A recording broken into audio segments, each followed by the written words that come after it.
Bienvenue dans les épisodes bonus de Faminimaliste, le podcast qui parle minimalisme en famille. Un lundi sur deux, je partage avec vous des astuces très concrètes et très précises pour vous aider à commencer ou à continuer votre démarche minimaliste. Et comme pour les maxi-épisodes, ces bonus sont accompagnés d'une fiche méthode que vous pouvez télécharger en description. Allez, c'est parti pour l'épisode du jour.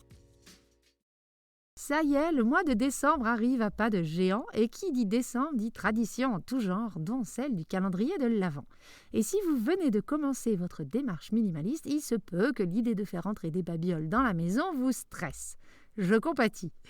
Ne vous inquiétez pas, j'ai des idées pour vous. Mais avant de me lancer dans mon énumération d'idées pour un calendrier minimaliste, je vous invite à vous poser les questions suivantes. Pourquoi je fais ce calendrier et qu'est-ce que cela m'apporte ? Si vous ne le faites que par tradition et que ce calendrier vous coûte plus en temps, en énergie à gérer les disputes pour savoir qui va ouvrir la fenêtre, à faire le flic pour éviter que toutes les fenêtres ne soient pas ouvertes le premier jour, ou à faire l'aide ménagère quand il faudra ramasser ces petites babioles qui traîneront dans la maison en moins de 3 jours, je pense que vous pouvez vous en passer. En tout cas, vous pouvez vous en passer de la manière dont vous le faites d'habitude. Si on n'a pas le budget, l'envie ou l'énergie, on n'est pas obligé de le faire juste parce que c'est la tradition. Et si les enfants sont assez grands pour insister, ils peuvent aussi en confectionner un qui remplira des critères qui ne seront pas source de stress pour vous. Si le but du calendrier, c'est de compter les jours avant Noël, il n'y a pas besoin d'avoir un objet générateur de bazar qu'il faudra gérer en plus. On peut faire preuve d'imagination et compter les jours autrement.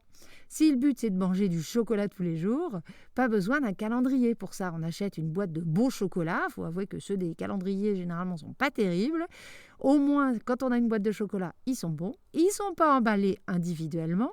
Et tous les jours, comme par magie, on peut en faire apparaître un au moment du repas, du goûter ou même du petit déjeuner. Pourquoi pas, c'est Noël.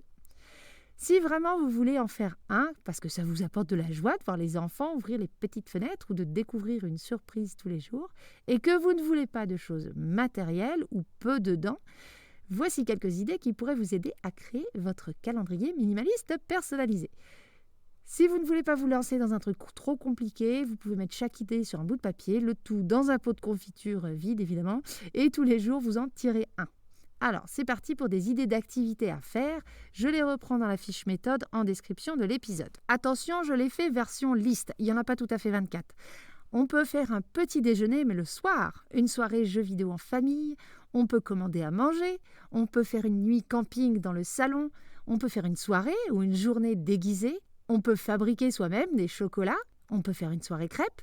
On peut faire un parcours de billes dans la maison. Les enfants peuvent choisir le menu un soir, ils peuvent choisir un film un soir, ou ils peuvent choisir un jeu un soir. On peut leur proposer un bain avec les peluches, on peut faire des sorties, on peut faire des muffins chocolat pour une personne, des voisins, des grands-parents. On peut faire un apéritif, ou on peut faire une journée pyjama. Ce ne sont que quelques idées, j'espère que ça vous lancera.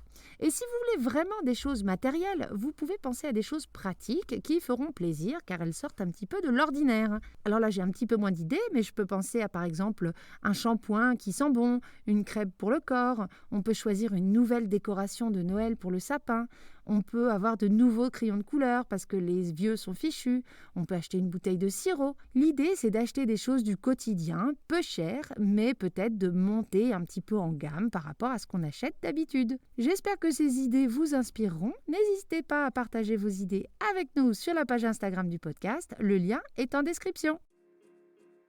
Et voilà pour l'épisode du jour, j'espère qu'il vous aura plu et qu'il vous sera utile. N'oubliez pas d'aller en description pour télécharger la fiche méthode. Je vous dis à jeudi 17h pour mes épisodes plus longs, en solo ou en duo. Je partage avec vous astuces, méthodes et réflexions pour vivre une vie concentrée sur l'essentiel et débarrassée du superflu. Si vous voulez me soutenir dans la création de ce podcast, vous pouvez me laisser un commentaire ou alors des cœurs et des étoiles sur vos plateformes d'écoute. Je vous dis à très bientôt et en attendant, n'oubliez pas, vivre avec moins, c'est vivre avec mieux.